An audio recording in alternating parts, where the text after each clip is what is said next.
On today's episode, I'll go over the Rockford IceHogs getting eliminated from the Calder Cup Playoffs, Patrick Kane essentially shutting the door on a return to the Blackhawks, and Alex Stalock's season recap. All that and plenty more right here on Locked On Blackhawks. You're Locked On Blackhawks, your daily podcast on the Chicago Blackhawks. Part of the Locked On Podcast Network, your team every day.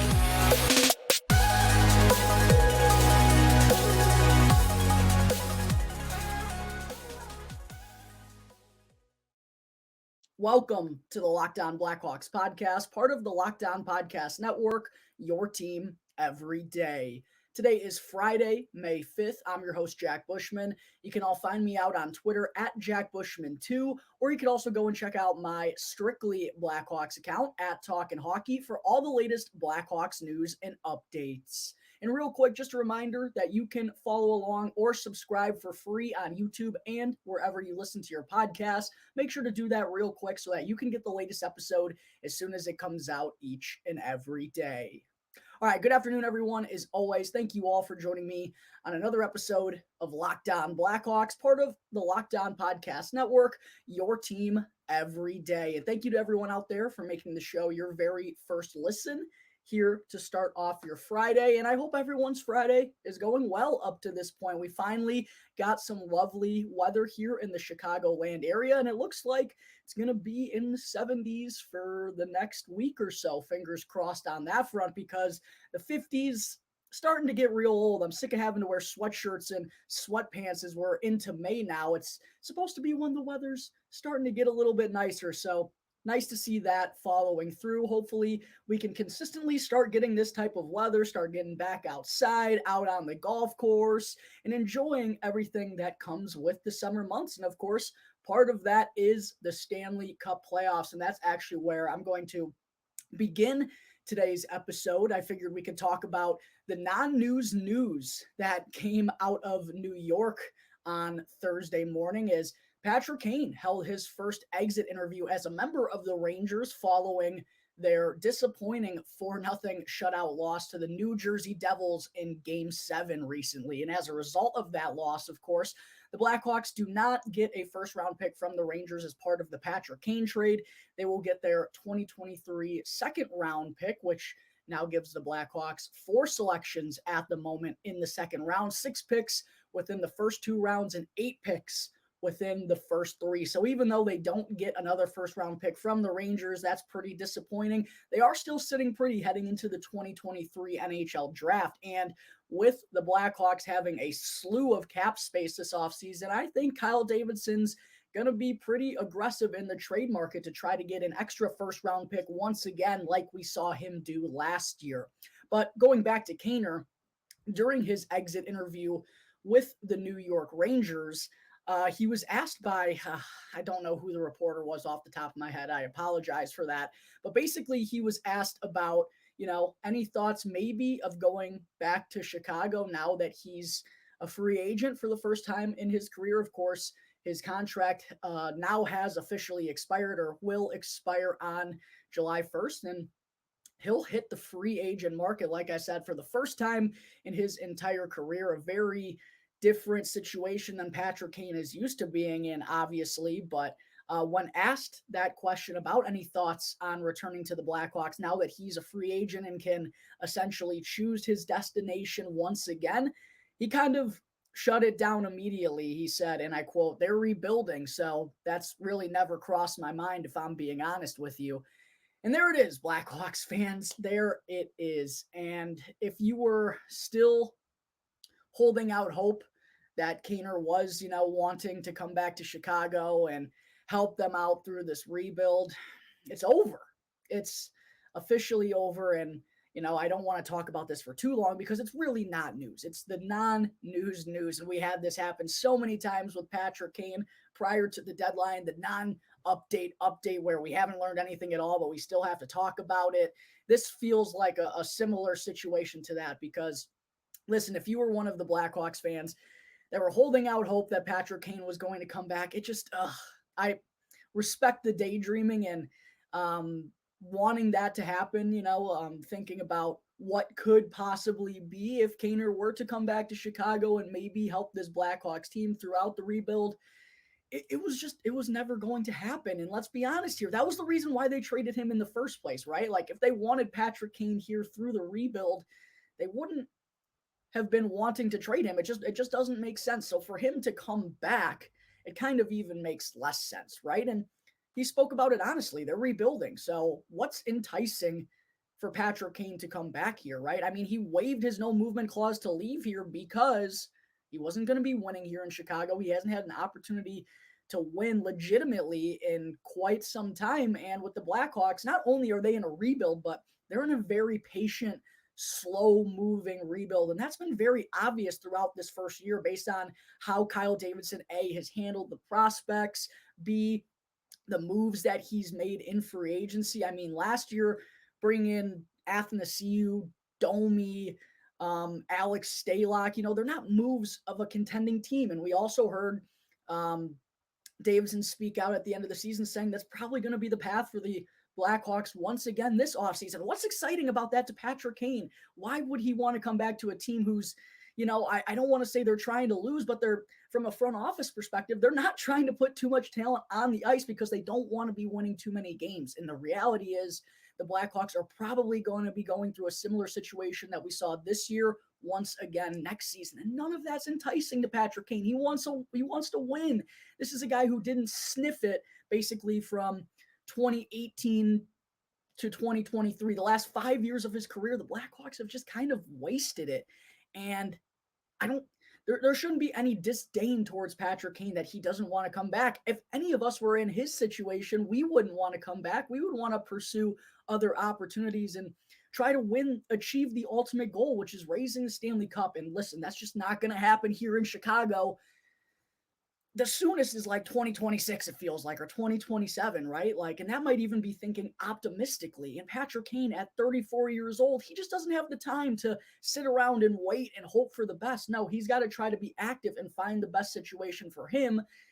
And that just isn't in Chicago. And then the other part of it too is Patrick Kane, I've been saying this for a year now, he's got to get surgery. And he spoke to the media about this as well up in New York during his exit interview. He said he'll know probably by next week whether or not he's going to have to get surgery or what's going to happen with his nagging lower body injury that's been plaguing him for far too long. It was very obvious this season, right, with the Blackhawks. He put up minuscule numbers, never really clicked with the Rangers, had it going early on in that first round series with the Devils, but didn't do much in games 3 through 7.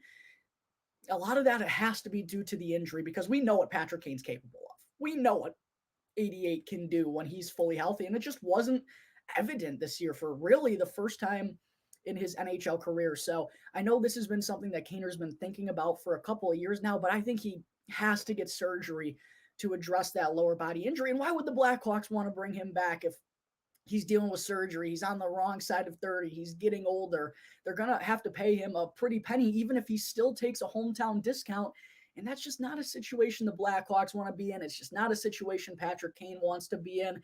As sad as it is to say, it's over, Blackhawks fans. It's over. And look at all the stuff of Patrick Kane I have behind me, right? Like my dog was named Kane, who lived for 14 years. I named him in 2009. It doesn't get bigger of a Patrick Kane fan than this guy over here. But you have to realize all good things come to an end. And it's unfortunate, but don't be sad that it's over. Be happy that it happened because you don't get runs like that. These things just don't happen in professional sports. You don't get 3 championships in 5 years all that often. And Patrick Kane, along with Jonathan Toews, were the heartbeat of that here in Chicago. And we just got to be blessed for all the special times that we had. Is it sad that it's come to an end? Absolutely. And I feel for all you Blackhawks fans who are, a little bit emotional or whatever the emotions are. I feel it in here too. I know this was my hero, my idol growing up, and to hear that he's not coming back, yeah, it stings, but it's just the fact of the matter. You got to realize this is a business from the player's perspective, from the front office perspective, and on both ends, it just doesn't make sense business-wise. So, yeah, it's sad that Patrick Kane, essentially all but closed the door on a return to the Blackhawks, but at the end of the day, we already kind of knew that. They wouldn't have done it if they wouldn't have traded him if they wanted him part of the future. So Again, don't be sad that it's officially coming to a close. Be happy and grateful that it happened because Patrick Kane gave us so many memories throughout the years. And in my opinion, he's the greatest Blackhawk of all time. All right, there are my thoughts on Patrick Kane essentially closing the door on a return to the Blackhawks. Coming up in just a moment, I will discuss the Rockford IceHogs getting knocked out of the Calder Cup Playoffs. But first, real quick, I need to talk to you all about Built Bar, which is the protein bar that tastes just like a candy bar.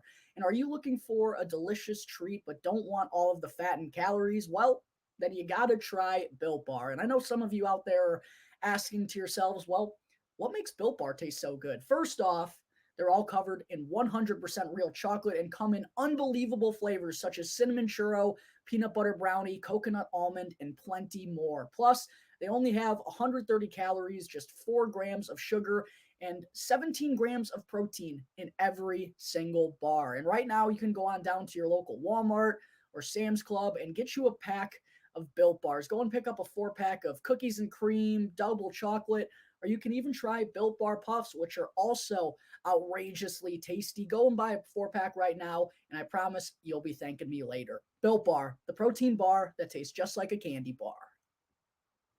All right, we're back here on the Locked On Blackhawks podcast, part of the Locked On Podcast Network, your team every day. Before I get into segment 2 real quick, I do want to let you all know about all of the awesome stuff that I have planned for Locked On Blackhawks here in the offseason. Of course, I've already started to go through my season recap segments. I'll be going over goaltender Alex Stalock's season here in just a moment. I've also recently had Rockford IceHogs players Joey Anderson, Alec Regula, and Ryder Rolston on the show. Make sure to go and click on my YouTube channel to check all of those out. I also recently had an off-season chat with Charlie Roumeliotis from NBC Sports Chicago. We discussed a lot of good stuff there. I always appreciate and enjoy when Charlie comes on the show, and he provides so much insight. So definitely make sure to go watch that interview as well. I also am planning on having Joe Brand from WGN back on the show sometime soon. And then, of course, we're just 3 days away from the also important NHL draft lottery. And once that occurs, we'll find out where the Blackhawks are picking in the 2023 NHL draft. And I'll start to go over NHL draft profiles for each of the players that are expected to go wherever the Blackhawks wind up, of course. Then I'll also be taking a look at some potential free agent fits for the Hawks. And I got my end of the season top 10 prospects list coming up soon. So tons of good stuff planned for the next couple of months, honestly, here on Locked On Blackhawks. Make sure to go and subscribe to that YouTube channel if you haven't done so already to be all caught up on all of that. All right, segment 2, I do want to talk for a moment about the Rockford IceHogs falling in Game 3 to the Texas Stars as they were officially swept out of the Calder Cup playoffs following a 4-2 loss in Game 3. And pretty similarly to the first 2 games of the series, the IceHogs just really struggled to get anything set up in the offensive zone. They just didn't have a lot of cycles, not a lot of possession time. They were unable to win battles, and the offense just was stymied basically all series long. They wind up scoring 6 goals total in the 3 games combined. Frustrating that the IceHogs couldn't do more on the offensive end, but at the same time, you do got to give a lot of credit to Texas because it was very evident their goal and how they wanted to go about things from a defensive perspective against these Rockford IceHogs. They played a stand-up game at the blue line and at the red line. They made the IceHogs go and dump it in, win foot races, retrieve the puck, go and forecheck hard. And Texas just did a really good job of kind of sweeping the puck and keeping it out of harm's way and limiting the amount of offensive zone possession time and the dangerous chances that the Rockford IceHogs could put up. You got to give Texas a lot of credit because they clearly had a game plan and they executed it to darn near perfection because, like I just said, the IceHogs offense never really found their groove throughout the entirety of the series. They couldn't get anything set up, just couldn't really build any momentum because they couldn't get anything started. So got to give a lot of credit to the Texas Stars defense and their game plan. And you also got to give a lot of credit to Matthew Murray in net for Texas because he outdueled Arvid Soderblom in this series. And that's not even to say that Soderblom was bad. I don't think he was as good as he was in the Calder Cup playoffs last year, but at the same time, when he scores 6 goals in 3 games, how do you expect to win? You also give up the opening goal in all 3 games. You're consistently playing from behind. That's a very tough spot to put a young goaltender in Arvid Soderblom in. But he was definitely outplayed by Matthew Murray. He was great in net for Texas in all 3 games, and that really made a huge difference in this winding up being a series sweep. I didn't see this one happening. I thought the IceHogs were going to be able to build off some of that momentum that they generated from a 2-game sweep in the play-in series over the Iowa Wild, but they just never managed to get it clicking. So yeah, frustrating that this IceHogs season winds up coming to a close the same way that it did last year, as they were swept by the Chicago Wolves in the Central Division Semifinals. And yeah, I think everyone kind of expected this team to take a greater leap. I'm sure the organization's expectations, based on the moves that they made, bringing in all those veterans, David Gust, Brett Seney, Luke Philp, Rocco Grimaldi, Andy Walensky, they made those moves with the intention of giving this roster some veterans to try to gear up and make it through the Calder Cup playoffs, and to get swept in 3 games.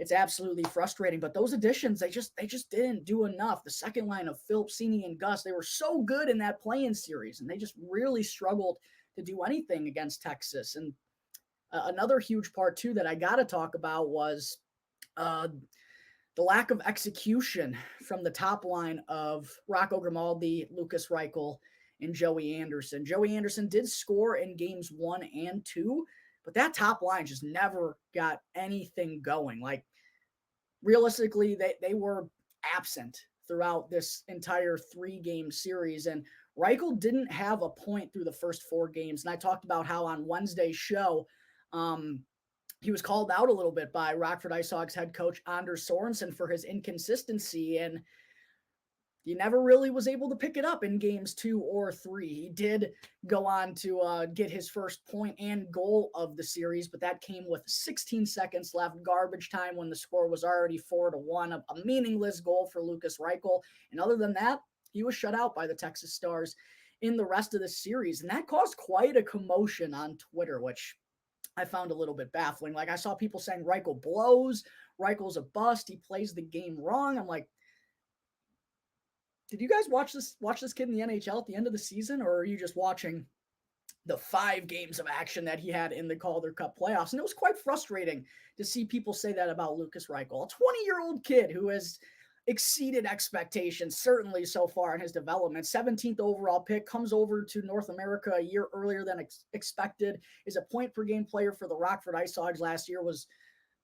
Even though he was playing with some veterans, some guys who are much older than him, he handled his own and was probably the top player for the Rockford IceHogs this season. Has a phenomenal stretch up on the top line at the NHL level. Kind of proves to everyone that he's going to be a full-time NHLer next season. At least I think that's the expectation. So for people to kind of lose their marbles over 5 games, pretty frustrating. And here's why you don't do that, Blackhawks fans. Here's why you don't give knee-jerk reactions. And this is something that I've seriously learned so much since kind of entering this world, the sports media world, and the sports media business. Don't give knee-jerk reactions, because a lot of times they're going to come back to haunt you and bite you. And that's exactly what happened here. Lots of people ripping on Lukas Reichel for being far too quiet in the Calder Cup playoffs. I get it. I get the frustration. You wanted him to do more. He came up empty. Well, the Rockford IceHogs announced after the game that Reichel suffered an injury in the second play-in game against the Iowa Wild and was playing through that during the entire series with the Texas Stars. And I'm sure that played it was said to be a minor injury, according to Charlie Romeliotis on Twitter, but I'm sure that had to play a part in Lukas Reichel and that top line struggles, because all year long when he was at the AHL level, he was consistently producing, being a playmaker, leading the charge for the Rockford IceHogs, and he wasn't that same guy here in the Calder Cup playoffs. Makes sense that he was battling through something throughout the entirety of the series. That played a huge part in why Reichel struggled so much. So The bashing of Lukas Reichel on Twitter, so unnecessary. What are we doing? This kid's going to be the stud of our forward group next year. One of the probably only few players that we're actually going to be excited to watch and will keep this Blackhawks team enticing. Don't go throwing bad words about him on Twitter. It was not his fault, all right? There were a lot of quiet pieces for the Rockford IceHogs throughout this postseason run of theirs. Like, I get the frustration that you want to see Reichel do more, but stop yelling at 20-year-old kids on Twitter. It's absolutely outrageous.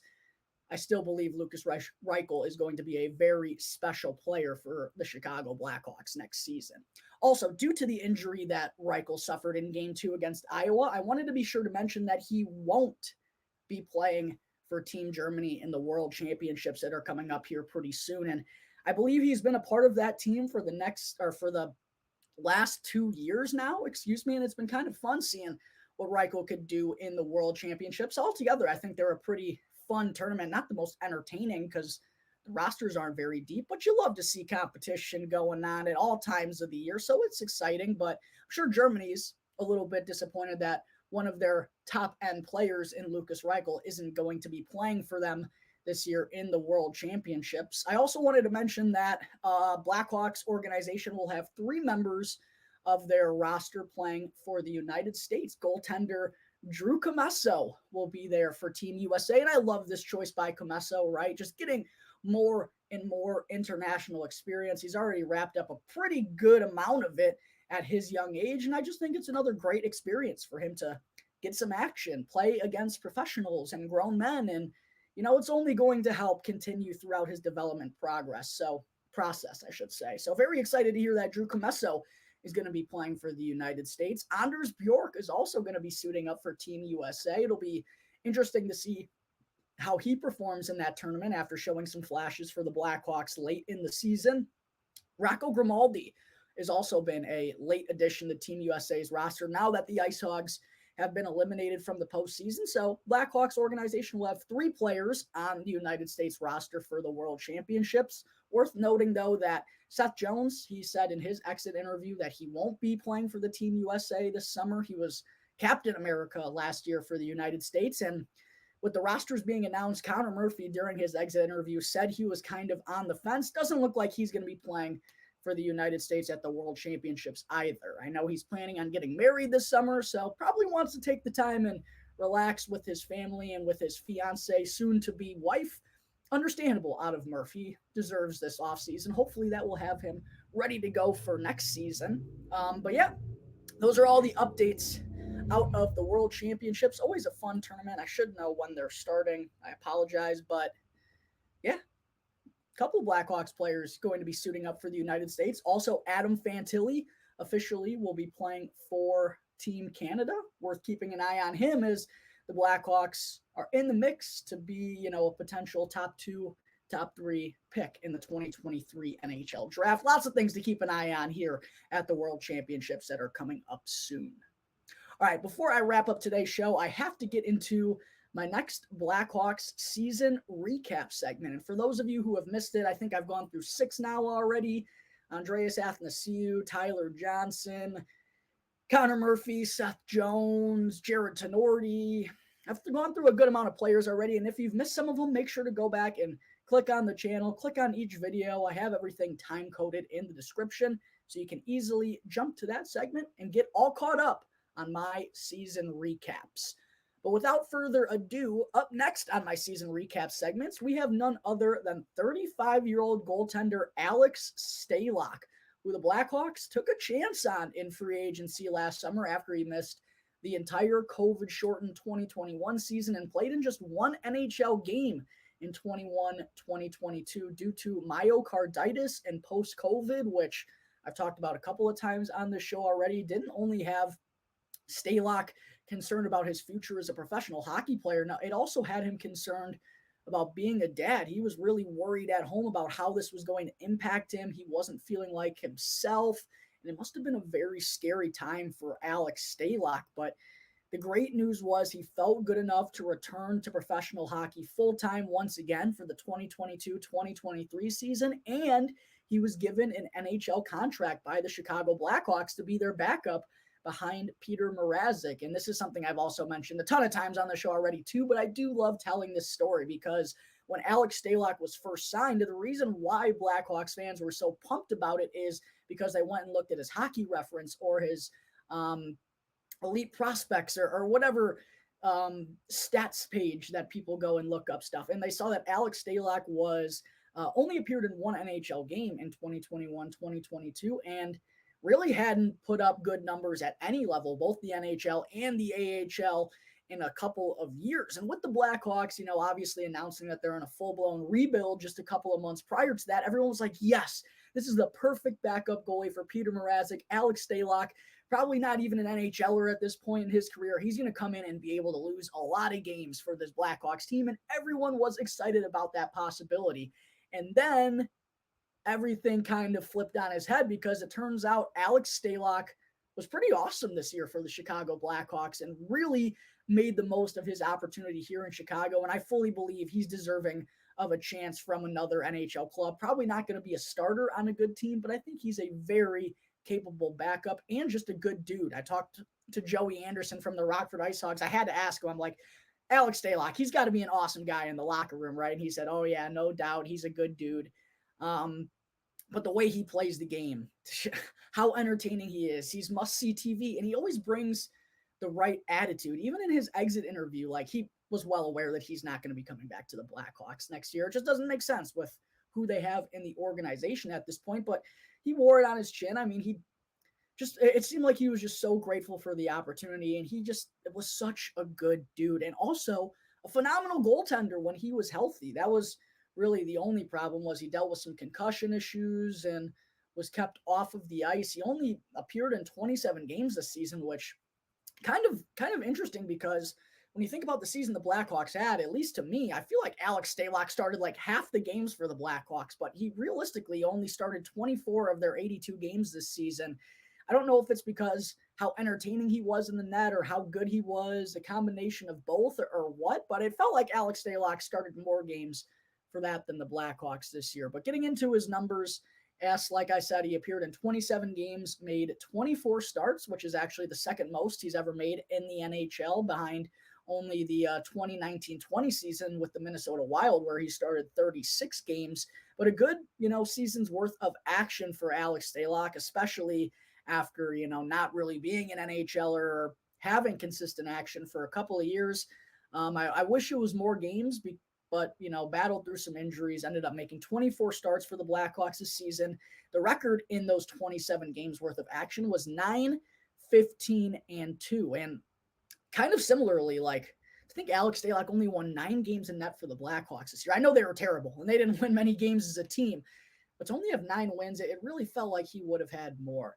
But a lot of those kind of came down the stretch when the Blackhawks were in full-on tank mode post-trade deadline. The roster in front of Stalock was just not very good at all. And that kind of actually made these numbers, they're still certainly impressive numbers on the Chicago Blackhawks team, but it kind of diluted them a little bit because they really were better. I think Alex Stalock at one point was like 8-7-1 or something, and his goals against average that he finished with on the season was 3.01, along with a .908 save percentage.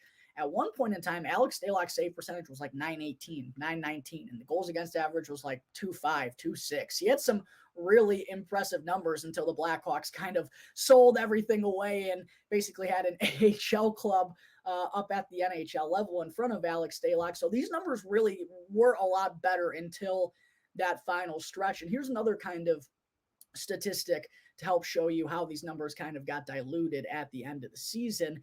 In his first 13 appearances with the Blackhawks this past year, Alex Stalock gave up 4 or more goals only twice in his first 13 appearances. That happened 7 times in his final 14 appearances of the season. So that kind of tells you how good things were early on when the Blackhawks had that entire roster together, and then kind of how shaky it got once they ended up losing 14 of their last 16 games or something along that. 12 of their last 14, it was not good. Didn't help out Alex Stalock and his numbers, but altogether, there's no denying that these numbers still, 3.01 goals against average, 908 save percentage, 2 shutouts, the only 2 shutouts for the Blackhawks this year, I believe. it's undoubtedly impressive considering this was one of the worst teams in the entire NHL. And in that first 13, 14 game stretch for Stalock, he truthfully was one of the best goalies in the entire NHL this season. He also had a quality save percentage of 54.2%, posted a quality start in 13 out of his 24 starts. And I would honestly say that's a numbers perspective. I believe it's only a quality start if you allow 3 or less goals or something along those lines. Alex Stalock realistically probably had a quality start at 19 or 20 out of his 24 starts. Like there were very few nights where he was Swiss cheese for the Blackhawks and was doing them a due diligence when he was in that. There were very few nights where he was hurting the Blackhawks' chances. So I know the numbers show that he only had a 54.2 quality start percentage. I would say that's closer to the 75 mark because he brought his A game most nights that he got the nod for the Blackhawks. Also ended up saving 3 goals above expected. That was probably a higher number until the end of the season. But all in all, really, really solid numbers across the board for Alex Stalock. If he had a better team in front of him, he easily would have had a winning record, and these numbers would have been a lot better, I'm sure. So considering everything that he went through, the Blackhawks did not give him any help at the end of the season where he kind of went on a poor run to make his stats look a little bit worse. But altogether, with the expectations that Stalock had going into this season of being not a very good backup, he proved that he can be a legitimate number 2 in the NHL for a really good team. And I think he exceeded everyone's expectations, and he was so fun to watch. He made this Blackhawks team a little bit more bearable throughout the entirety of the season, and I greatly appreciate that. It was always a roller coaster ride a little bit when Stalock was in net because you never know what he was going to do. You never knew how far he was going to come out of the net. He loves passing the puck. He loves being involved, and I was absolutely here for it. So all things considered, I'm going to give Alex Stalock an A for his performance this season. By the way, make sure to go and be voting on these polls. Go and follow at Talkin' Hockey on Twitter so you can give your 2 cents on what grade each of these players deserve. I had, I believe, 150 or 160 votes on Twitter for Jared Tenorti. Only had 100 for Alex Stalock. So let's try to get these numbers up a little bit more. Make sure to go and follow at Talkin' Hockey on Twitter if you haven't done so already. Out of the 91 votes that I got, 53% voted for a B for Stalock, 36% voted for an A. I think it's hard-pressed not to give him an A considering the expectations and everything that came along with it this season. I thought he hit a home run. He was an awesome guy. He was fun to watch and a good goaltender. I wish the Blackhawks could bring him back. It's just a numbers game at this point, so it sadly won't be happening. But I really did enjoy the Alex Stalock experience while he was here in Chicago, and I'm giving him an A for his performance in net for the Blackhawks this season. All right, I think that is going to wrap up Friday, May 5th's episode of Locked On Blackhawks. By the way, shout out to my boy Moneybags out there. I doubt he's watching this episode, but happy birthday to my boy Moneybags. It's Friday, May 5th, Cinco de Mayo, and you bet your sweet behind we're going to be enjoying ourselves tonight. So shout out to my boy Moneybags. Happy birthday, buddy. And shout out to everyone who's tuned into today's episode. I greatly appreciate it. As always, make sure to go and follow Locked On Blackhawks wherever you get your podcasts, and go and subscribe to Locked On Blackhawks on YouTube. And that way you can get the latest episode as soon as it comes out each and every day. Once again, I'm your host, Jack Bushman. You can all find me out on Twitter at JackBushman2, or you can also go and check out my Strictly Blackhawks account at Talkin' Hockey for all of the latest Blackhawks news and updates. So until the next episode, everyone out there, enjoy your weekend. And thanks again for tuning into the Locked On Blackhawks podcast, part of the Locked On Podcast Network, your team every day.